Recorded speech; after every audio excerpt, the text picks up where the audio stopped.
ವಾಲ್ಮೀಕಿ ಹರ್ಷದಿಂದ ಉಲ್ಲಾಸದಿಂದ ಆನಂದಿತನಾಗಿ ನಾರದರು ನೀಡಿದ ಅಮೋಘವಾದ ಅದ್ವಿತೀಯ ಗುರುಮಂತ್ರವನ್ನು ಪ್ರಾತಃ ಕಾಲ ಎದ್ದು ಶ್ರದ್ಧಾಭಕ್ತಿಗಳಿಂದ ಜಪಿಸಿದ್ದರಿಂದ ಅವನ ಜೀವನದಲ್ಲಾದ ಅಸಾಧಾರಣ ಪರಿವರ್ತನೆಯ ಉದಾಹರಣೆ ನಮ್ಮ ಮುಂದಿದೆ. ನಾನು ಈ ಪ್ರವಚನದ ಪ್ರಾರಂಭದಲ್ಲಿ ಉಚ್ಚರಿಸಿದ ಶ್ಲೋಕ ವಾಲ್ಮೀಕಿ ರಾಮಾಯಣದ್ದೇ ಆಗಿದೆ. ವಾಲ್ಮೀಕಿ ಬರೆದ ಈ ರಾಮಾಯಣ ಅತ್ಯಂತ ಉಚ್ಚಕೋಟಿಯದಾಗಿದ್ದು, ಅದರೊಂದಿಗೆ ಹೋಲಿಸಲು ಸರಿಸಮಾನವಾದ ಇನ್ನೊಂದು ರಾಮಾಯಣ ಗ್ರಂಥವನ್ನು ಬೇರಾರಿಂದಲೂ ಬರೆಯಲಾಗಲೇ ಇಲ್ಲ. ಮರ್ಯಾದಾ ಪುರುಷೋತ್ತಮನಾದ ರಾಮನ ಚರಿತ್ರೆಯನ್ನು ಅದೆಷ್ಟು ಸೂಕ್ಷ್ಮತಮ ರೀತಿಯಿಂದ, ನಿಷ್ಪಕ್ಷ ಭಾವದಿಂದ, ನಿರ್ಭೀತನಾಗಿ ವಾಲ್ಮೀಕಿ ರಚಿಸಿದ್ದಾನೆಂದರೆ ಬೇರಾವ ರಾಮಾಯಣದಲ್ಲಿಯೂ ಸಹ ಇಂತಹ ಅನನ್ಯ ಅದ್ವಿತೀಯ ಶೈಲಿ ಮೂಡಿಬರಲೇ ಇಲ್ಲ. ನಾನು ನಿನ್ನೆಯೂ ಸಹ ನಿಮ್ಮೆಲ್ಲರೊಂದಿಗೆ ಹೇಳಿದ್ದೇನೆ, 100ಕ್ಕೂ ಹೆಚ್ಚಿನ ರಾಮಾಯಣ ಗ್ರಂಥಗಳು ಬರೆಯಲಾಗಿವೆ. ದಕ್ಷಿಣ ಭಾರತದಲ್ಲಷ್ಟೇ ಅಲ್ಲ, ಉತ್ತರ ಭಾರತದಲ್ಲಿಯೂ ಸಹ. ಈ ವಾಲ್ಮೀಕಿ ರಾಮಾಯಣದಲ್ಲಿ ರಾಮ ಮತ್ತು ಲಕ್ಷ್ಮಣರು ಶಿಕ್ಷಾಗ್ರಹಣಕ್ಕಾಗಿ, ಅಂದರೆ ವಿದ್ಯಾರ್ಜನೆ ಮಾಡುವುದಕ್ಕಾಗಿ ಗುರುಕುಲಕ್ಕೆ ಬರುತ್ತಾರೆ. ಆ ಸಂದರ್ಭದಲ್ಲಿ ನಡೆದ ಸುಂದರ ಪ್ರಸಂಗವೊಂದನ್ನು ನಿಮ್ಮ ಮುಂದಿಡುತ್ತಿದ್ದೇನೆ. ಪ್ರಾರಂಭದಲ್ಲಿ ರಾಮ ಲಕ್ಷ್ಮಣರಿಬ್ಬರೂ ಋಷಿ ವಿಶ್ವಾಮಿತ್ರರಿಂದ ಗುರುದೀಕ್ಷೆ ಪಡೆಯುತ್ತಾರೆ. ಏಕೆಂದರೆ ವಸಿಷ್ಠರಿಗೆ ಸ್ವತಃ ಅರಿವಿತ್ತು, ರಾಮಲಕ್ಷ್ಮಣರು ಯುಗಪುರುಷರಾಗಬೇಕಾದರೆ ತಂದೆ ದಶರಥನಿಗೆ ಸಹ ತನ್ನ ಮಕ್ಕಳಿಬ್ಬರು ಅದ್ವಿತೀಯ ತೇಜೋಸಂಪನ್ನರಾಗಿ ಯುಗಪುರುಷರಾಗುವುದು ಕುಲಗುರು ವಸಿಷ್ಠರ ಶಿಕ್ಷಣ ಹಾಗೂ ಮಾರ್ಗದರ್ಶನದಿಂದ ಸಾಧ್ಯವಾಗಲಾರದು. ಋಷಿ ವಿಶ್ವಾಮಿತ್ರರೊಬ್ಬರೇ ತನ್ನಿಬ್ಬರೂ ಮಕ್ಕಳನ್ನು ಅದ್ವಿತೀಯ ವಿದ್ಯಾಸಂಪನ್ನರಾಗಿಸಬಲ್ಲರು ಎಂಬ ದೃಢ ನಂಬಿಕೆಯಿತ್ತು. ವಸಿಷ್ಠರು ರಘುಕುಲದ ಕುಲಗುರುಗಳಾಗಿದ್ದು, ಧಾರ್ಮಿಕ ಸನಾತನ ಕಾರ್ಯಗಳೆಲ್ಲವನ್ನೂ ಕ್ರಮಬದ್ಧವಾಗಿ ಶಿಸ್ತಿನಿಂದ ನಡೆಸುತ್ತಿದ್ದರಾದರೂ ರಾಮಲಕ್ಷ್ಮಣರಿಗೆ ಶ್ರೇಷ್ಠತೆಯನ್ನು ಕೊಡುವುದು ಅವರಿಂದಾಗುವುದಿಲ್ಲ. ಏಕೆಂದರೆ ವಸಿಷ್ಠರು ಸ್ವಭಾವತಃ ಸೌಮ್ಯ ವ್ಯಕ್ತಿತ್ವವುಳ್ಳವರು. ರಾಜಪುತ್ರರು ಎಂದು ತನ್ನ ಮಕ್ಕಳಿಬ್ಬರಿಗೂ ಸ್ನೇಹ ಸಲಿಗೆಯಿಂದ ವಿದ್ಯೆ ಕಲಿಸಿದರೆ ಅವರಲ್ಲಿ ಶ್ರೇಷ್ಠತೆ ಬರಲು ಸಾಧ್ಯವೇ? ಮತ್ತು ದಶರಥ ವಿಶ್ವಾಮಿತ್ರರ ಆಶ್ರಮಕ್ಕೆ ಹೋಗಿ ನೋಡಿದರೆ ಅಲ್ಲಿ ವಿಶ್ವಾಮಿತ್ರರು ಅತ್ಯಧಿಕ ಕಠೋರತೆ ಹೊಂದಿದ್ದು, ದೃಢವಾದ ಕಠಿಣ ಕ್ರಮಶಿಕ್ಷಣ ಮತ್ತು ಅನುಶಾಸನಾ ಪ್ರಿಯರಾಗಿದ್ದರು. ಅವರು ಶಿಷ್ಯರು ಯಾರೇ ಆಗಿದ್ದರೂ, ರಾಜಪುತ್ರರೇ ಆಗಿದ್ದರೂ ಸಹ ಕ್ಷಣ ಮಾತ್ರವೂ ಅದನ್ನು ಲೆಕ್ಕಿಸದೆ ಅವರಿಗೂ ಸಹ ಒಬ್ಬ ಸಾಮಾನ್ಯ ಶಿಷ್ಯನಿಗೆ ಕೊಡುವಂತೆಯೇ ಕಠೋರ ದಂಡನೆಯನ್ನು ಕೊಡುತ್ತಿದ್ದರು. ಒಬ್ಬ ಗುರು ತನ್ನ ಶಿಷ್ಯನೊಬ್ಬನಿಗೆ ಏನೆಲ್ಲ ಕೆಲಸ ಹೇಳಬಹುದೋ ಅದನ್ನು ರಾಜಪುತ್ರರಿಗೂ ಸಹ ಯಾವುದೇ ಮುಲಾಜಿಲ್ಲದೆ ಮುಖಕ್ಕೆ ಹೊಡೆದಂತೆ ಹೇಳಿಯೇ ಬಿಡುತ್ತಿದ್ದರು. ರಾಮಲಕ್ಷ್ಮಣರ ಶಿಕ್ಷಣದ ಮೊದಲನೆಯ ದಿನವೇ ವಿಶ್ವಾಮಿತ್ರರು ರಾಮನಿಗೆ ಹೇಳಿದರು, ನೀನು ಇಂದಿನಿಂದ ನಮ್ಮ ಆಶ್ರಮದಲ್ಲಿ ಎಲ್ಲರಿಗೂ ಭೋಜನ ತಯಾರಿಸಬೇಕು. ಮತ್ತು ಲಕ್ಷ್ಮಣನಿಗೆ ಹೇಳಿದರು, ನೀನು ಕಾಡಿಗೆ ಹೋಗಿ ಅಡುಗೆಗೆ ಬೇಕಾದ ಕಟ್ಟಿಗೆಗಳನ್ನು ಮತ್ತು ಆಶ್ರಮದ ಹಸುಗಳಿಗೆ ಆಹಾರವಾದ ಹುಲ್ಲನ್ನು ಕತ್ತರಿಸಿಕೊಂಡು ತರಬೇಕು. ನೀನು ರಾಮನೊಂದಿಗೆ ಇದ್ದು ಅಡುಗೆಗೆ ಸಹಾಯ ಮಾಡುವ ಅಗತ್ಯವಿಲ್ಲ ಎಂದು ರಾಮಲಕ್ಷ್ಮಣರಿಬ್ಬರಿಗೂ ಅವರ ಶಿಕ್ಷಣದ ಪ್ರಥಮ ದಿನದಂದೇ ನಿರ್ದಾಕ್ಷಿಣ್ಯವಾಗಿ ಆಜ್ಞೆ ಕೊಟ್ಟೇ ಬಿಟ್ಟರು. ರಾಮ ಅರಮನೆಯಲ್ಲಿ ಹುಟ್ಟಿ ಬೆಳೆದವನು, ಒಬ್ಬ ರಾಜಪುತ್ರ. ಅವನೆಂದೂ ಅರಮನೆಯಲ್ಲಿ ಭೋಜನ ಶಾಲೆಯಲ್ಲಿ ಭೋಜನ ತಯಾರಿಸುವುದನ್ನೂ ಸಹ ನೋಡಿರಲಿಲ್ಲ. ಅರಮನೆಯಲ್ಲಿ ಕಸ ಗುಡಿಸುವವರನ್ನೂ ಕಸ ಗುಡಿಸುವುದನ್ನು ಎಂದಿಗೂ ಕಂಡೇ ಇರಲಿಲ್ಲ. ಅಂತಹವನನ್ನು ವಿಶ್ವಾಮಿತ್ರ ಕಟ್ಟಿಗೆಗಳನ್ನುರಿಸುತ್ತಾ, ಒಲೆ ಹೊತ್ತಿಸಿ ಹೊಗೆ ಕುಡಿಯುತ್ತಾ ಅಡಿಗೆ ಮಾಡುವ ಕೆಲಸಕ್ಕೆ ಹಾಕಿಯೇ ಬಿಟ್ಟ. ಮತ್ತು ಲಕ್ಷ್ಮಣ ಇದುವರೆಗೂ ಒಮ್ಮೆಯೂ ಸಹ ಕಾಡಿಗೆ ಹೋಗಿ ಹುಲ್ಲನ್ನು ಕತ್ತರಿಸಿ ತಂದವನೇ ಅಲ್ಲ. ಹೀಗೆ ಇಬ್ಬರಿಗೂ ಬೇರೆ ಬೇರೆ ಸೇವಾ ಕಾರ್ಯಗಳನ್ನು ಒಪ್ಪಿಸಿಬಿಟ್ಟರು ಋಷಿ ವಿಶ್ವಾಮಿತ್ರರು. ರಾಮ ಅಡುಗೆ ಮನೆಯಲ್ಲಿ ಅತಿಯಾದ ಶಾಖದಿಂದ ಧಾರಾಕಾರವಾಗಿ ಬೆವರಿಳಿಯುತ್ತಿರುವುದನ್ನು ಬಟ್ಟೆಯಿಂದ ಒರೆಸಿಕೊಳ್ಳುತ್ತಾ ರೊಟ್ಟಿಗಳನ್ನು ಬೇಯಿಸುತ್ತಿದ್ದ. ರೊಟ್ಟಿಗಳು ಹೇಗೇಗೋ ಬೆಂದಿವೆ, ಅರೆಬರೆ ಬೆಂದಿವೆ, ಸುಟ್ಟು ಕರಕಲಾಗಿವೆ, ಕೆಲವಂತೂ ಹಸಿಯಾಗಿಯೇ ಇವೆ. ಅಡುಗೆಯ ಒಲೆಯಲ್ಲಿ ಕಟ್ಟಿಗೆಗಳನ್ನು ಹಾಕಿ ಉರಿಸುತ್ತಾ ಅದರ ಹೊಗೆಯನ್ನು ಕುಡಿಯುತ್ತಾ ರಾಮನ ಅವಸ್ಥೆ ದಾರುಣವಾಗಿತ್ತು.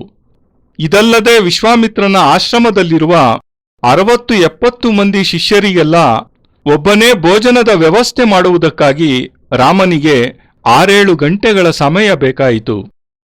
6-7 ಗಂಟೆಗಳ ನಂತರ ರಾಮ ಬಳಲಿ ಬೆಂಡಾಗಿ ಸುಧಾರಿಸಿಕೊಳ್ಳುತ್ತಿರುವಾಗ ತಮ್ಮ ಲಕ್ಷ್ಮಣ ದೊಡ್ಡ ಕಟ್ಟಿಗೆಯ ಮತ್ತು ಹುಲ್ಲಿನ ಹೊರೆಯೊಂದನ್ನು ಅತ್ಯಂತ ಪ್ರಯಾಸದಿಂದ ಹೊತ್ತು ತಂದು ಕೆಳಗಿಳಿಸಲೂ ಸಾಧ್ಯವಾಗದೆ ರಾಮನೆದುರಲ್ಲೇ ಕುಸಿದು ಬೀಳುತ್ತಾ ಹೇಳುತ್ತಾನೆ, ನನಗಂತೂ ಈ ವಿಶ್ವಾಮಿತ್ರರ ಶಿಷ್ಯತ್ವ ಬೇಕಾಗಿಲ್ಲ.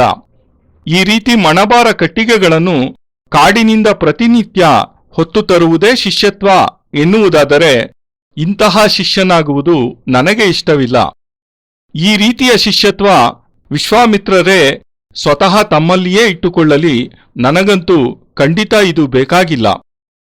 ಇದೇನು ನಮ್ಮಿಬ್ಬರ ಹಣೆ ಬರಹ, ನೀನೂ ಸುಖವಾಗಿಲ್ಲ, ನಾನೂ ಸುಖವಾಗಿಲ್ಲ, ನಾವಿಬ್ಬರೂ ಈ ಆಶ್ರಮದಲ್ಲಿ ಸಿಕ್ಕಿ ಹಾಕಿಕೊಂಡು ನರಕ ಅನುಭವಿಸುತ್ತಿದ್ದೇವೆ. ರಾಮ, ನಿನ್ನ ಮುಖವನ್ನು ಒಮ್ಮೆ ನೋಡಿಕೋ, ಸಂಪೂರ್ಣವಾಗಿ ಕಪ್ಪಿಟ್ಟು ಹೋಗಿದೆ ಕಟ್ಟಿಗೆಯ ಹೊಗೆಯಿಂದ. ಈ ವಿಶ್ವಾಮಿತ್ರರಿಗಿಂತ ನಮ್ಮ ಕುಲಗುರುಗಳಾದ ವಸಿಷ್ಠರೇ ಎಷ್ಟೋ ಮೇಲು. ಅದಕ್ಕೆ ರಾಮ ಲಕ್ಷ್ಮಣನಿಗೆ ಹೇಳುತ್ತಾನೆ, ನೀನು ತಪ್ಪು ಮಾಡುತ್ತಿದ್ದೀಯಾ. ವಿಶ್ವಾಮಿತ್ರರು ಮುಂದಾಲೋಚನೆಯಿಲ್ಲದೆ ಈ ಕಾರ್ಯಗಳನ್ನು ನಮಗೆ ಒಪ್ಪಿಸಿರುವುದಿಲ್ಲ. ವಿಚಾರ ಮಾಡದೆ ಆಲೋಚಿಸದೆ ಈ ರೀತಿಯ ನಿರ್ಣಯವನ್ನು ಅವರು ತೆಗೆದುಕೊಳ್ಳುವವರಲ್ಲ. ವಿಶ್ವಾಮಿತ್ರರು ಖಂಡಿತವಾಗಿಯೂ ಮೂರ್ಖರಾಗಿರಲು ಸಾಧ್ಯವೇ ಇಲ್ಲ.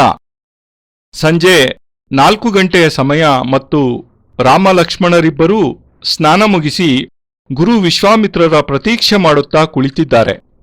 ಲಕ್ಷ್ಮಣನಂತೂ ಅತ್ಯಂತ ಕ್ರೋಧಮಯನಾಗಿ ಹೇಳುತ್ತಾನೆ, ಈ ದಿನವೆಲ್ಲ ಕಟ್ಟಿಗೆ ಮತ್ತು ಹುಲ್ಲನ್ನು ಕತ್ತರಿಸುತ್ತಾ ನನ್ನ ಕೈಯಲ್ಲಿ ಬೊಬ್ಬೆಗಳಾಗಿವೆ. ನಾಳೆಯೂ ಸಹ ನಾನು ಹುಲ್ಲು ಕಟ್ಟಿಗೆಗಳನ್ನು ಕಾಡಿನಿಂದ ಹೊತ್ತು ತರಬೇಕಾಗಿದೆ. ಕಟ್ಟಿಗೆ ಮತ್ತು ಹುಲ್ಲನ್ನು ಈ ಗಾಯವಾದ ಕೈಗಳಿಂದ ಹಿಡಿದುಕೊಳ್ಳುವುದಾದರೂ ಹೇಗೆ ಸಾಧ್ಯ? ಈಗಷ್ಟೇ 2-2.5 ಮಣ ಹುಲ್ಲನ್ನು ನಾನು ಕತ್ತರಿಸಿ ತಂದಿದ್ದೇನೆ. ಹಸುಗಳಂತೂ ಪ್ರತಿನಿತ್ಯ ಇಷ್ಟು ಹುಲ್ಲನ್ನು ತಿಂದೇ ತಿನ್ನುತ್ತವೆ. ನಾನು ಪ್ರತಿದಿನ ಮಣಗಟ್ಟಲೆ ಹುಲ್ಲನ್ನು ಹೊತ್ತು ತರಲೇಬೇಕು. ನಾವೇನು ಇದಕ್ಕಾಗಿಯೇ ಬಂದಿದ್ದೇವೆ? ನಾವೇನು ಆಶ್ರಮದ ಹಸುಗಳಿಗೆ ಹುಲ್ಲು ಹಾಕಲು ಬಂದಿದ್ದೇವೆಯೋ ಅಥವಾ ಧನುರ್ವಿದ್ಯೆ ಕಲಿಯಲು ಬಂದಿದ್ದೇವೆಯೋ? ಲಕ್ಷ್ಮಣನ ಈ ಕ್ರೋಧತಪ್ತ ಮಾತು ಮುಗಿಯುವುದೇ ತಡ ಗುರುಗಳಾದ ವಿಶ್ವಾಮಿತ್ರರ ಆಗಮನವಾಗುತ್ತದೆ. ಲಕ್ಷ್ಮಣ ಎದ್ದು ನಿಂತು ವಿಶ್ವಾಮಿತ್ರರ ಎದುರಿನಲ್ಲಿ ತನ್ನ ತೀವ್ರವಾದ ಆಕ್ರೋಶವನ್ನು ವ್ಯಕ್ತಪಡಿಸುತ್ತಾ ಹೇಳುತ್ತಾನೆ, ಮಹಾರಾಜ್, ನಾನೊಬ್ಬ ಅತ್ಯಂತ ಸಣ್ಣ ಬಾಲಕನಾಗಿದ್ದೇನೆ. ಆದರೆ ನಾನು ನಿಮ್ಮಲ್ಲಿ ನಿವೇದನೆ ಮಾಡಲು ಬಯಸುವುದೇನೆಂದರೆ, ನಾನು ರಾಜಪುತ್ರನಾಗಿದ್ದೇನೆ. ನೀವೀಗ ಯಾವ ಸ್ಥಳದಲ್ಲಿ ಕುಳಿತಿದ್ದೀರೋ ಅದು ನಮ್ಮದೇ ರಾಜ್ಯದ ಭೂಮಿಯಾಗಿದೆ. ನಿಮ್ಮ ಈ ಆಶ್ರಮವಿರುವುದೂ ನಮ್ಮ ರಾಜ್ಯದೊಳಗೆ ಮತ್ತು ನಾನು ಈ ರಾಜ್ಯವನ್ನಾಳುತ್ತಿರುವ ರಾಜ ದಶರಥನ ಮಗನಾಗಿದ್ದೇನೆ. ಆದ್ದರಿಂದ ನೀವು ಕುಳಿತಿರುವ ಈ ಭೂಮಿಯ ಮಾಲೀಕನು ನಾನೇ ಮತ್ತು ನೀವು ನನ್ನನ್ನೇ ಹುಲ್ಲು ಕಟ್ಟಿಗೆ ತರಲು ಕಾಡಿಗೆ ಕಳಿಸುತ್ತಿದ್ದೀರಾ? ಇದೇನು ನ್ಯಾಯ? ಇದೆಂತಹ ಅನುಚಿತ ವರ್ತನೆ ನೀವು ನಮ್ಮೊಂದಿಗೆ ಮಾಡುತ್ತಿರುವುದು? ನಾವು ನಿಮ್ಮಲ್ಲಿಗೆ ಮನೆ ಬಿಟ್ಟು ಬಂದಿರುವುದು ಧನುರ್ವಿದ್ಯೆ ಕಲಿಯಲೆಂದು. ನಮ್ಮ ತಂದೆಗೆ ನೀವು ಮಾತು ಕೊಟ್ಟಿದ್ದೀರಾ, ನಿಮ್ಮ ಮಕ್ಕಳಿಬ್ಬರಿಗೂ ಧನುರ್ವಿದ್ಯೆ ಕಲಿಸುತ್ತೇನೆಂದು. ಪ್ರತಿನಿತ್ಯ ಕಾಡಿಗೆ ಹೋಗಿ ಹುಲ್ಲು ಕಟ್ಟಿಗೆಗಳನ್ನು ಕತ್ತರಿಸಿಕೊಂಡು ತರುವುದರಿಂದ ನಮಗೆ ಧನುರ್ವಿದ್ಯೆ ಕಲಿತಂತಾಗುತ್ತದೆಯೇ? ಹುಲ್ಲಿನಿಂದ ಧನುರ್ವಿದ್ಯೆ ಪ್ರಾಪ್ತಿಯಾಗುವುದೇ? ಶಾಂತಚಿತ್ತರಾಗಿ ಲಕ್ಷ್ಮಣನ ಈ ಕ್ರೋಧಭರಿತ ಮಾತುಗಳನ್ನು ಆಲಿಸಿದ ಗುರು ವಿಶ್ವಾಮಿತ್ರರು ಹೇಳುತ್ತಾರೆ, ಲಕ್ಷ್ಮಣ, ಮುಂದಿನ 3 ತಿಂಗಳು ನೀನು ಪ್ರತಿನಿತ್ಯ ಕಾಡಿಗೆ ಹೋಗಿ ಹುಲ್ಲು ಕಟ್ಟಿಗೆಗಳನ್ನು ಆಶ್ರಮಕ್ಕೆ ತರುವ ಕಾರ್ಯವನ್ನೇ ಮಾಡಬೇಕಾಗುತ್ತದೆ. ಇದು ಹುಲ್ಲಿನಿಂದ ಧನುರ್ವಿದ್ಯೆ ಪ್ರಾಪ್ತವಾಗುತ್ತದೆಯೇ ಎಂದು ನೀನು ನನಗೆ ಕೇಳಿದ ಪ್ರಶ್ನೆಗೆ ನನ್ನ ಉತ್ತರ, ಮುಂದಿನ 3 ತಿಂಗಳು ನನ್ನನ್ನು ಏನೂ ಕೇಳದೆ, ನನ್ನೊಂದಿಗೆ ಒಂದು ಮಾತನ್ನೂ ಆಡದೆ ಬೆಳಗಿನ ಜಾವ 6 ಗಂಟೆಗೆ ಕಾಡಿಗೆ ಹೋಗಿ ಹುಲ್ಲು ತಂದು ಮತ್ತು ಆಶ್ರಮದಲ್ಲಿರುವ 100 ಹಸುಗಳಿಗೂ ನೀನೇ ಮೇವನ್ನು ಹಾಕಬೇಕು. ನೀರನ್ನು ಕುಡಿಸಬೇಕು, ಸೇವೆ ಮಾಡಬೇಕು. ಇದಾದ ನಂತರ ಇದಲ್ಲದೆ ಮತ್ತೆ ಕಾಡಿಗೆ ಹೋಗಿ ಕಟ್ಟಿಗೆಗಳನ್ನು ಕಡಿದುಕೊಂಡು ಬರಬೇಕು. ಇವೆರಡೇ ಕೆಲಸಗಳನ್ನು ನೀನು ಮಾಡಬೇಕು. ಇದಲ್ಲದೆ ನಿನಗೆ ಬೇರಾವ ಕೆಲಸವನ್ನು ನಾನು ಕೊಡಲಿಚ್ಛಿಸುವುದಿಲ್ಲ. ನನ್ನ ಆಜ್ಞೆಯನ್ನು ಯಾವುದೇ ವಿರೋಧವಿಲ್ಲದೆ ವಿನಮ್ರತೆಯಿಂದ ಪಾಲಿಸಿದ್ದಕ್ಕಾಗಿ ರಾಮನಿಗೆ ನಾನು ನಾಳೆಯಿಂದ ಬೇರೆಯ ಕೆಲಸವನ್ನು ಒಪ್ಪಿಸುತ್ತಿದ್ದೇನೆ. ಅದಕ್ಕೆ ಲಕ್ಷ್ಮಣ ಪ್ರತಿಭಟಿಸುತ್ತಾ, ಮಹಾರಾಜ್, ನೀವು ಬಹಳ ಅನ್ಯಾಯ ಮಾಡುತ್ತಿದ್ದೀರೋ, ನ್ಯಾಯವನ್ನೇ ಮಾಡುತ್ತಿದ್ದೀರೋ, ನನಗಂತೂ ಸ್ವಲ್ಪವೂ ಅರ್ಥವಾಗುತ್ತಿಲ್ಲ. ಆದರೆ ನನ್ನ ವ್ಯಕ್ತಿಗತವಾದ ಅಭಿಪ್ರಾಯದಲ್ಲಿ ನೀವೀಗ ಮಾಡುತ್ತಿರುವುದು ಸಂಪೂರ್ಣವಾಗಿ ಅನ್ಯಾಯವೇ. ನಾನು ನಿಮ್ಮ ಆಜ್ಞೆಯಂತೆ ಕಾಡಿನಿಂದ ಹುಲ್ಲು ಕಟ್ಟಿಗೆಗಳನ್ನು ಕತ್ತರಿಸಿಕೊಂಡು ಬರುವುದಂತೂ ನಿಶ್ಚಿತ. ಏಕೆಂದರೆ ನಾನೆಂದೂ ಅಣ್ಣ ರಾಮನ ಮಾತನ್ನು ಮೀರಿ ನಡೆದವನೇ ಅಲ್ಲ. ರಾಮ ನನಗೆ ಕಾಡಿನಿಂದ ನೀನು ಹುಲ್ಲು ಕಟ್ಟಿಗೆಗಳನ್ನು ತರಲೇಬೇಕು ಎಂದಿದ್ದಾನೆ. ಆದ್ದರಿಂದ ನಾನು ಅವುಗಳನ್ನು ತಂದೇ ತರುತ್ತೇನೆ. ಆದರೆ ಮಹಾರಾಜ್, ಹುಲ್ಲು ಕತ್ತರಿಸುವುದರಿಂದ ಧನುರ್ವಿದ್ಯೆ ಬರುವುದಿಲ್ಲ. ಇದನ್ನು ನಾನು ನಿಮಗೆ ಮತ್ತೊಮ್ಮೆ ಸ್ಪಷ್ಟವಾಗಿ ತಿಳಿಸುತ್ತಿದ್ದೇನೆ. ಹುಲ್ಲು ಕತ್ತರಿಸುವುದರಿಂದ, ಕಟ್ಟಿಗೆಗಳನ್ನು ಒಡೆದು ತರುವುದರಿಂದ ನಾನು ಧನುರ್ಧಾರಿಯಾಗಲು ಸಾಧ್ಯವಿಲ್ಲ. ಶಸ್ತ್ರವಿದ್ಯೆಯಲ್ಲಿ ನೈಪುಣ್ಯತೆ ಪಡೆಯಲು ಸಾಧ್ಯವಿಲ್ಲ. ರಾಜಪುತ್ರನಾಗಲೂ ಸಾಧ್ಯವಿಲ್ಲ. ಲಕ್ಷ್ಮಣನ ಈ ವಾಗ್ದಾಳಿಗೆ ಋಷಿ ವಾಲ್ಮೀಕಿ ಉತ್ತರಿಸಿದ ಶ್ಲೋಕವನ್ನು ನಾನು ನಿಮ್ಮ ಮುಂದೆ ಉದ್ಧೃತಗೊಳಿಸುತ್ತಿದ್ದೇನೆ, ಚರ್ಚಿಸುತ್ತಿದ್ದೇನೆ ಮತ್ತು ಸ್ಪಷ್ಟಪಡಿಸುತ್ತಿದ್ದೇನೆ. ಲಕ್ಷ್ಮಣ ಕ್ರೋಧದಿಂದ ಗುರುಗಳಾದ ವಿಶ್ವಾಮಿತ್ರರಿಗೆ ಎದುರುತ್ತರ ಕೊಟ್ಟ ಮರುಕ್ಷಣವೇ ರಾಮ ಎದ್ದು ನಿಂತು ತಮ್ಮ ಲಕ್ಷ್ಮಣನ ಪರವಾಗಿ ವಿಶ್ವಾಮಿತ್ರರಲ್ಲಿ ಕ್ಷಮೆಯಾಚಿಸುತ್ತಾ ಹೇಳುತ್ತಾನೆ, ಮಹಾರಾಜ್, ನನ್ನ ತಮ್ಮ ತಿಳುವಳಿಕೆಯೇ ಇಲ್ಲದವನು, ಅಬೋಧ ಮತ್ತು ಕ್ರೋಧಮಯ ಬಾಲಕನಾಗಿದ್ದಾನೆ. ನೀವು ನನಗೆ ಕೇವಲ ಮಾತ್ರ ಇಷ್ಟನ್ನು ತಿಳಿಸುವ ಕೃಪೆ ಮಾಡಿ. ಶಿಷ್ಯನ ಲಕ್ಷಣಗಳೇನು? ಶಿಷ್ಯ ನಿಜವಾಗಿ ಏನನ್ನು ಮಾಡಬೇಕಾಗಿದೆ? ಶಿಷ್ಯನ ಕರ್ತವ್ಯ ಏನು? ನಾನು ನೀವು ತಿಳಿಸುವ ಆ ಕರ್ತವ್ಯಗಳನ್ನು ಪಾಲಿಸುತ್ತಾ, ನಿಮ್ಮ ಆಜ್ಞೆಯನ್ನು ಶಿರೋಧಾರ್ಯ ಮಾಡುತ್ತಾ, ಶಿರಸಾವಹಿಸುತ್ತಾ, ಯಾವ ಒಂದು ಮಹತ್ತರ ಉದ್ದೇಶ ಪೂರ್ತಿಗಾಗಿ ನಿಮ್ಮ ಬಳಿಗೆ ಬಂದಿದ್ದೇನೆಯೋ ಆ ನನ್ನ ಉದ್ದೇಶ, ಲಕ್ಷ್ಯ ಪೂರ್ಣವಾಗಲೇಬೇಕು. ಖಂಡಿತವಾಗಿಯೂ ನೀವು ಯಾವುದೋ ವಿಶೇಷ ಕಾರಣಕ್ಕಾಗಿ ನನ್ನನ್ನು ಆಶ್ರಮದ ಪಾಕಶಾಲೆಯಲ್ಲಿ ಅಡುಗೆ ಮಾಡುವುದಕ್ಕಾಗಿ ನಿಯೋಜಿಸಿರುತ್ತೀರಿ. ಅದೇ ರೀತಿ ಲಕ್ಷ್ಮಣನಿಗೂ ಸಹ ಹುಲ್ಲು ಕಟ್ಟಿಗೆ ಕಾಡಿನಿಂದ ತರುವ ಕೆಲಸ ಕೊಟ್ಟಿರುತ್ತೀರಿ. ಇದೀಗ ಲಕ್ಷ್ಮಣ 3 ತಿಂಗಳು ಅದೇ ಕೆಲಸ ಮಾಡುತ್ತಿರಬೇಕೆಂದು ಆದೇಶ ಕೊಟ್ಟಿದ್ದೀರಿ. ಖಂಡಿತವಾಗಿಯೂ ನೀವು ಚೆನ್ನಾಗಿ ಯೋಚಿಸಿ ನಂತರವೇ ಈ ಆದೇಶವನ್ನು ಕೊಟ್ಟಿರುತ್ತೀರಾ? ನಮ್ಮ ಒಳಿತಿಗಾಗಿಯೇ ಈ ಆದೇಶಗಳನ್ನು ಕೊಟ್ಟಿದ್ದೀರಾ ಎಂಬ ದೃಢ ನಂಬಿಕೆ, ವಿಶ್ವಾಸ ನನಗಿದೆ. ಅದಕ್ಕೆ ವಿಶ್ವಾಮಿತ್ರರು ಹೇಳುತ್ತಾರೆ, ನೋಡು ರಾಮ, ನಾನೇನು ಆದೇಶ ಕೊಡುವುದಿತ್ತೋ ಅದನ್ನು ಕೊಟ್ಟಾಯಿತು. ನಿನ್ನ ತಮ್ಮ ಲಕ್ಷ್ಮಣ ನನ್ನ ಈ ಆದೇಶಗಳನ್ನು ಪಾಲನೆ ಮಾಡಿದರೆ ಒಳ್ಳೆಯದು. ಪಾಲನೆ ಮಾಡದೆಯೇ ಮನೆಗೆ ಹೊರಟು ಹೋದರೂ ನನಗೆ ಯಾವ ನಷ್ಟವೂ ಇಲ್ಲ, ನನಗೆ ಯಾವ ಚಿಂತೆಯೂ ಇಲ್ಲ. ಇನ್ನು ಲಕ್ಷ್ಮಣ ಹೇಳಿದಂತೆ ನೀವು ನಮ್ಮ ರಾಜ್ಯದಲ್ಲಿದ್ದೀರಾ, ಅಂದರೆ ನಮ್ಮ ಹಂಗಿನಲ್ಲಿದ್ದೀರಾ, ನಮಗೆ ಅಧೀನರಾಗಿದ್ದೀರಾ ಎಂದು ತಾನೇ ಅರ್ಥ. ಇದಕ್ಕೆ ನನ್ನ ಉತ್ತರ, ಸಾಧುವಾದವನು ಯಾವ ರಾಜ್ಯಕ್ಕೂ ಸೇರಿದವನಲ್ಲ, ಯಾರ ಅಧೀನಕ್ಕೂ ಒಳಪಟ್ಟವನಲ್ಲ. ನಿಮ್ಮ ತಂದೆ ದಶರಥ ಮಹಾರಾಜನಿಗೆ ಇಚ್ಛೆ ಇದ್ದಲ್ಲಿ ನಾನು ಇಲ್ಲಿ ಇರುತ್ತೇನೆ. ಇಲ್ಲವಾದಲ್ಲಿ ಜನಕ ಮಹಾರಾಜ ಮತ್ತಿತರ ರಾಜರುಗಳ ರಾಜ್ಯಕ್ಕೆ ಹೊರಡಲು ನಾನು ಸದಾ ಸಿದ್ಧನಾಗಿದ್ದೇನೆ. ಸಾಧುಗಳಿಗೆ ಇಂಥದೇ ಸ್ಥಾನದಲ್ಲಿರಬೇಕೆಂಬ ಕೋರಿಕೆ ಇರುವುದಿಲ್ಲ. ಸಾಧುಗಳು ಯಾವುದೇ ವಿಷಯದ ಬಗ್ಗೆಯೂ ಚಿಂತಿಸುವುದೇ ಇಲ್ಲ ಮತ್ತು ಯಾರ ಹಂಗಿನಲ್ಲೂ ಮುಲಾಜಿನಲ್ಲೂ ಇರಲು ಬಯಸುವುದೂ ಇಲ್ಲ. ಈ ವಿಷಯವನ್ನು ನೀನು ಧ್ಯಾನದಲ್ಲಿಟ್ಟುಕೊಳ್ಳಬೇಕು. ಲಕ್ಷ್ಮಣ ತಿಳಿಸಿದಂತೆ ನಿಮ್ಮ ತಂದೆಯ, ನಿಮ್ಮ ರಾಜ್ಯದ ಋಣ ನನ್ನ ಮೇಲಿಲ್ಲ. ನಾನಿಲ್ಲಿ ಕುಳಿತಿರುವುದು, ಆಶ್ರಮ ನಡೆಸುತ್ತಿರುವುದು ನಿಮ್ಮ ತಂದೆಯ ಮತ್ತು ನಿಮ್ಮ ರಾಜ್ಯದ ಮೇಲೆ ನನ್ನ ಋಣವಾಗಿದೆ ತಿಳಿದುಕೋ. ಮತ್ತು ನಿನ್ನ ತಂದೆಯವರಿಗೆ ಸಂದೇಶ ಕಳಿಸಿಬಿಡು, ಮುಂದಿನ 2 ವರ್ಷಗಳವರೆಗೆ ನಿಮ್ಮಿಬ್ಬರನ್ನೂ ಒಮ್ಮೆ ನೋಡಲೂ ಕೂಡ ಬರಲೇಬೇಡವೆಂದು. ನನಗೆ ಈ ರೀತಿ ಇವೆಲ್ಲ ಹಿಡಿಸುವುದಿಲ್ಲ ಮತ್ತು ನಾನು ಇದನ್ನೆಲ್ಲ ಉಚಿತವೆಂದೂ ಭಾವಿಸುವುದಿಲ್ಲ. ಈ ಶ್ಲೋಕದಲ್ಲಿ ಯಾವ ಶ್ಲೋಕವನ್ನು ನಾನೀಗ ನಿಮ್ಮ ಮುಂದಿರಿಸಿದ್ದೇನೆಯೋ ಅದರಲ್ಲಿ ಶಿಷ್ಯನ ಲಕ್ಷಣಗಳೇನು ಎಂದು ವಿವರಿಸಲಾಗಿದೆ. ರಾಮಲಕ್ಷ್ಮಣರು ವಿಶ್ವಾಮಿತ್ರರಿಂದ ಧನುರ್ವಿದ್ಯೆ ಕಲಿಯುವಂತಹ ಸಂದರ್ಭ ಏರ್ಪಟ್ಟಾಗ ಈ ಶ್ಲೋಕದಲ್ಲಿ ಶಿಷ್ಯನ ಲಕ್ಷಣಗಳನ್ನು ವಾಲ್ಮೀಕಿ ಋಷಿ ಸ್ಪಷ್ಟಪಡಿಸಿದ್ದಾರೆ. ಈ ಶ್ಲೋಕದ ಮೊದಲನೆಯ ಪಂಕ್ತಿಯ ಅರ್ಥ: ಶಿಷ್ಯನ ತಾತ್ಪರ್ಯವೇನೆಂದರೆ ಪೂರ್ವೈ ಸ್ವತಾಂ, ಒಬ್ಬ ಶಿಷ್ಯನನ್ನು ಯಾವ ದಾರಿಯಲ್ಲಿ ಮುನ್ನಡೆಸಬೇಕೆಂದು ಗುರುವಾದವನು ಕ್ಷಣ ಮಾತ್ರದಲ್ಲಿಯೇ ಗುರುತಿಸಿಬಿಡುತ್ತಾನೆ. ಈ ಶಿಷ್ಯನೊಂದಿಗೆ ಏನು ಮಾಡಬೇಕು, ಇವನನ್ನು ನಾನು ಯಾವ ಕ್ಷೇತ್ರದಲ್ಲಿ ಶ್ರೇಷ್ಠತಮ ವ್ಯಕ್ತಿಯನ್ನಾಗಿಸಬಹುದು, ಯುದ್ಧ ಕಲೆಯಲ್ಲಿ ಶ್ರೇಷ್ಠನನ್ನಾಗಿಸಬೇಕಾದರೆ ಅದನ್ನು ಅವನಿಗೆ ಹೇಗೆ ಕಲಿಸಿಕೊಡಬಹುದು, ಏಕೆಂದರೆ ಕಠಿಣ ಪರಿಶ್ರಮವಿಲ್ಲದೆ ಶಿಷ್ಯನಲ್ಲಿ ಯುದ್ಧ ಮಾಡುವ ಕ್ಷಮತೆ ಸಾಮರ್ಥ್ಯ ಬರುವುದು ಸಾಧ್ಯವಿಲ್ಲ. ಹಾಯಾಗಿ ತೂಗಾಡುವ ಪಲ್ಲಕ್ಕಿಯಲ್ಲಿ ಕುಳಿತು ಸುಖ ಅನುಭವಿಸುವವರಿಂದ ಯುದ್ಧ ಕ್ಷೇತ್ರದಲ್ಲಿ ಯುದ್ಧದಲ್ಲಿ ವಿಜಯ ಸಾಧಿಸುವುದು ಸಾಧ್ಯವಾಗುವುದಿಲ್ಲ. ಅದಕ್ಕಾಗಿ ತನ್ನ ಕಾಲ ಮೇಲೆ ತಾನು ದೃಢವಾಗಿ ನಿಲ್ಲಬೇಕಾಗುತ್ತದೆ, ಸನ್ನದ್ಧನಾಗಿರಬೇಕಾಗುತ್ತದೆ, ತಾಕತ್ತುಳ್ಳವನಾಗಿರಬೇಕಾಗುತ್ತದೆ, ಅತ್ಯಂತ ಭಾರವನ್ನು ಹೊರಬೇಕಾಗುತ್ತದೆ, ಅಗಾಧ ಧೈರ್ಯ ಸಾಹಸಗಳನ್ನು ಪ್ರದರ್ಶಿಸಬೇಕಾಗುತ್ತದೆ ಮತ್ತು ನಾನು ಏನೆಲ್ಲ ಮಾಡಬೇಕೆಂದು ತಿಳಿಸಿದ್ದೇನೆಯೋ ಅವನ್ನೆಲ್ಲ ಮಾಡಲೇಬೇಕಾಗುತ್ತದೆ.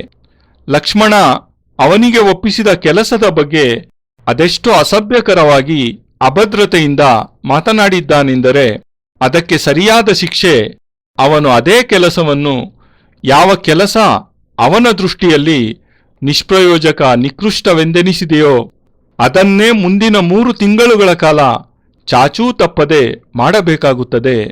ಮತ್ತು ಅವನೇನಾದರೂ ಈ 3 ತಿಂಗಳಿನಲ್ಲಿ ಒಂದೇ ಒಂದು ಅಕ್ಷರವನ್ನು ಯಾರಲ್ಲಾದರೂ ಮಾತನಾಡಿದ್ದೇ ಆದರೆ ವರ್ಷವಿಡೀ ಅವನಿಂದ ಅದೇ ಕೆಲಸವನ್ನೇ ಮಾಡಿಸುತ್ತೇನೆ. ಅವನು ಮುಂದಿನ 3 ವರ್ಷಗಳೂ ಸಹ ಇದೇ ಕೆಲಸವನ್ನೇ ಮಾಡುವಂತಾದರೂ ನಾನು ಚಿಂತಿಸುವುದೇ ಇಲ್ಲ. ಈಗ ಲಕ್ಷ್ಮಣನಿಗೆ ವಿಧಿಸಿರುವ ಶಿಕ್ಷೆ 3 ತಿಂಗಳು ಮಾತ್ರವೇ. ಆದರೆ ಈ 3 ತಿಂಗಳೂ ಸಹ ಅವನು ಆಶ್ರಮದಲ್ಲಿ ಯಾರೊಂದಿಗೂ ಒಂದು ಅಕ್ಷರವನ್ನೂ ಸಹ ಮಾತನಾಡುವಂತೆಯೇ ಇಲ್ಲ, ಪ್ರಶ್ನಿಸುವಂತೆಯೂ ಇಲ್ಲ, ಕೆಲಸ ಬೇರೆ ಹುಡುಕಿ ಮಾಡುವಂತೆಯೂ ಇಲ್ಲ. ಅವನಿಗೆ ಭೋಜನ ಮಾಡಬೇಕೆನಿಸಿದರೆ ಕೈಗಳಿಂದ ಸನ್ನೆ ಮಾತ್ರವೇ ಮಾಡಬಹುದು, ಯಾವುದೇ ಕಾರಣಕ್ಕೂ ಯಾರನ್ನೂ ಕೇಳುವಂತಿಲ್ಲ. ಇದು ನಾನು ಲಕ್ಷ್ಮಣನಿಗೆ ವಿಧಿಸುತ್ತಿರುವ 2ನೆಯ ಶಿಕ್ಷೆ ಎಂದು ಈ ಕ್ಷಣವೇ ಮುಂಚಿತವಾಗಿ ಸ್ಪಷ್ಟವಾಗಿ ತಿಳಿಸುತ್ತಿದ್ದೇನೆ. ಮತ್ತು ಇದರೊಂದಿಗೆ ಮತ್ತೊಂದು ಮುಖ್ಯ ವಿಷಯವನ್ನೂ ತಿಳಿಸುತ್ತಿದ್ದೇನೆ. ಅದೇನೆಂದರೆ, ನಿಮ್ಮ ತಂದೆ ದಶರಥನಿಗೆ ನಾನು ಪತ್ರ ಬರೆದಿದ್ದೇನೆ. ಯಾವುದೇ ಕಾರಣಕ್ಕೂ ಇಲ್ಲಿಗೆ ನೀವು ಬರಬಾರದು ಮತ್ತು ಮುಂದಿನ 2 ವರ್ಷಗಳವರೆಗೆ ಮಕ್ಕಳನ್ನು ಭೇಟಿ ಮಾಡುವ ಯಾವುದೇ ಪ್ರಯತ್ನವನ್ನೂ ಸಹ ಮಾಡಬಾರದೆಂದು. ನಿಮ್ಮಿಬ್ಬರ ಜೀವನವನ್ನು ಇನ್ನು ಮುಂದೆ ಹೇಗೆ ರೂಪಿಸಬೇಕೆಂಬುದನ್ನು ಸ್ವತಃ ನಾನೇ ನಿರ್ಧರಿಸುತ್ತಿದ್ದೇನೆ.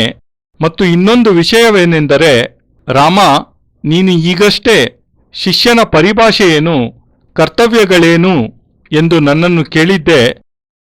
ಶಿಷ್ಯನ ಪರಿಭಾಷೆ ಏನೆಂದರೆ ಅವನು ನಿದ್ರೆ ಮತ್ತು ಕ್ರೋಧ ಇವುಗಳಿಂದ ಸಂಪೂರ್ಣವಾಗಿ ದೂರವಾಗಬೇಕು.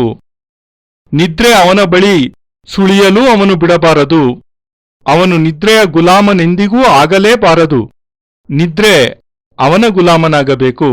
ಏಕೆಂದರೆ ನಿಮಗೆ ನಾನು ರಾತ್ರಿಯ ವೇಳೆ ಅರ್ಧರಾತ್ರಿಯಲ್ಲಿಯೂ ಸಹ ಸಾಧನೆಗಳನ್ನು ಕಲಿಸುತ್ತೇನೆ ಮತ್ತು ನಾನು ನಿಮಗೆ ಸಾಧನೆಗಳನ್ನು ಕಲಿಸಲೇಬೇಕಾದ ಅವಶ್ಯಕತೆ ಅನಿವಾರ್ಯತೆಯೂ ಸಹ ನನಗಿದೆ. ಕಾರಣವೇನೆಂದರೆ ಯುದ್ಧ ಹಗಲು ಹೊತ್ತು ಮಾತ್ರವೇ ನಡೆಯುತ್ತದೆಂಬ ನಿಯಮವೇನೂ ಇರುವುದಿಲ್ಲ.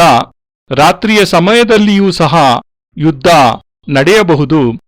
ಶತ್ರುವು ನಮ್ಮ ಮೇಲೆ ಯಾವ ಕ್ಷಣದಲ್ಲಾದರೂ ಪ್ರಹಾರ ಮಾಡಬಹುದು. ಶತ್ರುವಿನ ಬಗ್ಗೆ ಎಂದಿಗೂ ಯುದ್ಧದ ವಿಷಯದಲ್ಲಿ ಭರವಸೆಯಿಂದಿರಬಾರದು. ಶತ್ರು ರಾತ್ರಿಯಲ್ಲಿ ಹಠಾತ್ತಾಗಿ ನಿನ್ನ ಮೇಲೆ ಆಕ್ರಮಣ ಮಾಡಿದಾಗ ಆ ಸಮಯದಲ್ಲಿ ನಿನ್ನನ್ನು ನಿದ್ರೆ ಆವರಿಸಿದ್ದರೆ ನೀನು ಅವನ ಆಕ್ರಮಣಕ್ಕೆ ಸನ್ನದ್ಧನಾಗಿರುವುದಿಲ್ಲ, ರಾತ್ರಿಯುದ್ಧಕ್ಕೆ ಸಿದ್ಧನಾಗಿರುವುದಿಲ್ಲ. ಆದ್ದರಿಂದಲೇ ನೀನು ನಿದ್ರೆಯ ಮೇಲೆ ಅಧಿಕಾರವನ್ನು ಹೊಂದಲೇಬೇಕು. ನಿದ್ರೆ ನಿನ್ನ ಮೇಲೆ ಅಧಿಕಾರ ಚಲಾಯಿಸಬಾರದು. ನಾನು ಯಾವ ಸಮಯದಲ್ಲಿ ನಿನಗೆ ವಿಶ್ರಾಂತಿಗೆ ಆಜ್ಞೆ ಕೊಡುತ್ತೇನೆಯೋ ಮತ್ತು ಯಾವ ಸಮಯದಲ್ಲಿ ನಿನ್ನನ್ನು ನಿದ್ರೆಯಿಂದೆಬ್ಬಿಸಬೇಕು ಎನ್ನುವುದು ನನ್ನ ಚಿಂತನೆಯಾಗಿರುತ್ತದೆ, ಕರ್ತವ್ಯವಾಗಿರುತ್ತದೆ. ಶಿಷ್ಯನ ಕೇವಲ ಮಾತ್ರ ಕರ್ತವ್ಯವೇನೆಂದರೆ ಅವನು ಒಮ್ಮನಸ್ಸಿನಿಂದ ಗುರುವಿನ ಆಜ್ಞೆಯನ್ನು ಪಾಲಿಸಬೇಕು. ಗುರು ಯಾವಾಗ ಅವನಿಗೆ ಮಲಗಲು ತಿಳಿಸುತ್ತಾನೋ ಆವಾಗ ಮಾತ್ರ ಶಿಷ್ಯ ನಿದ್ರಿಸಬೇಕು, ಅಥವಾ ಗುರು ಯಾವಾಗ ನಿದ್ರಿಸುತ್ತಾನೆಯೋ ಆಗ ಮಾತ್ರವೇ ನಿದ್ರಿಸಬೇಕು. ಮತ್ತು ಗುರು ನಿದ್ರೆಯಿಂದೇಳುವ ಮೊದಲೇ ಶಿಷ್ಯ ನಿದ್ರೆಯಿಂದೆದ್ದಿರಬೇಕು, ಪೂರ್ಣ ಜಾಗೃತಾವಸ್ಥೆಯಲ್ಲಿರಬೇಕು. ನಾರಾಯಣೋತ್ವಂ ನಿಖಿಲೇಶ್ವರೋತ್ವಂ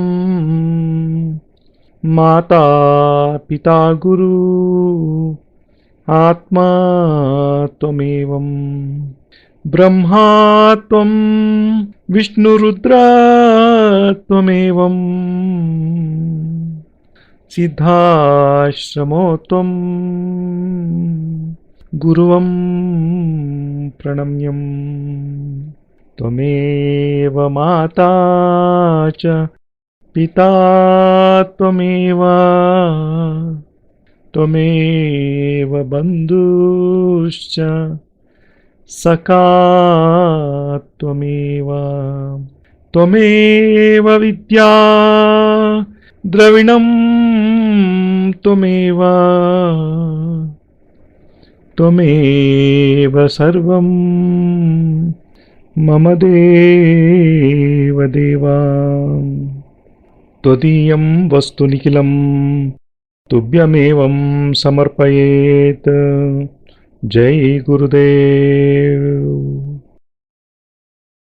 ಪರಮಪೂಜ್ಯ ಗುರುದೇವ್ ಯೋಗಿರಾಜ್ ಸ್ವಾಮಿ ನಿಖಿಲೇಶ್ವರಾನಂದಜಿ ಮಹಾರಾಜರ ಪವಿತ್ರತಮ ದಿವ್ಯ ಚರಣಾರವಿಂದಗಳಲ್ಲಿ ಸಪ್ರೇಮಪೂರ್ವಕ ಸಮರ್ಪಣೆ ಈ ಭಾವಾನುವಾದ. ಅತ್ಯಂತ ಕೃತಜ್ಞತಾಪೂರ್ವಕವಾಗಿ ಗುರೂಜಿ ನಿಖಿಲ್ ಸಚ್ಚಿದಾನಂದ.